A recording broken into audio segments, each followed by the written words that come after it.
मिलल बगनवा में छौड़ी। रोजे रोजे जाही मिलल बगनवा में छौड़ी। कि काहे चुबा हो पसीनामा तोरा लहंगवा में छौड़ी। कि काहे चुबा हो पसीनामा तोरा लहंगवा में छौड़ी। हेगे रोजे रोजे जाही मिलल बगनवा में छौड़ी। रोजे रोजे जाही मिलल बगनवा में छौड़ी।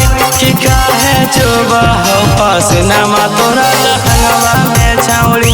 कि काहे चुबा हो पसीनामा तोरा लहंगवा में छौड़ी।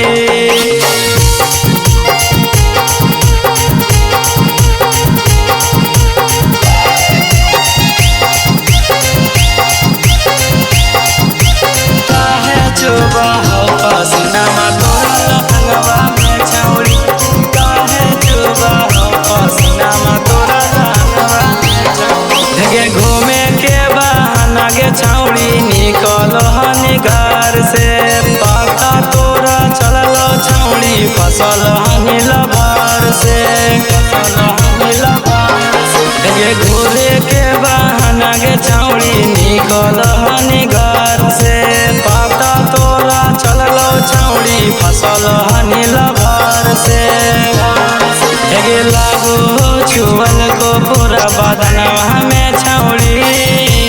लागू छुअल को पूरा बदनवा में छौड़ी। यही से चुबा हो पसीनामा तोरा लहंगवा में छौड़ी।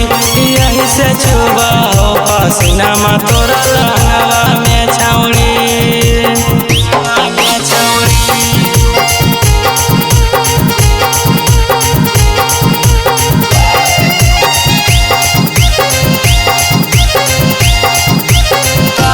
चुबा हो पसीनामा तोरा लहंगवा में छौड़ी। काहे चुबा हो पसीनामा तोरा लहंगवा में छौड़ी। हेगे रोजे रोजे मिले के आदत लेनी लगाई गे। लेनी तो कुमारे में सुहाग रात मनाएंगे। हेगे रोजे रोजे मिले के आदत लेनी लगाएंगे। तो कुमारे में सुहाग रात मनाएंगे। ये रोजे रोजे करही बत तस्लीमा से छौड़ी। रोजे रोजे करही बत तस्लीमा से छौड़ी।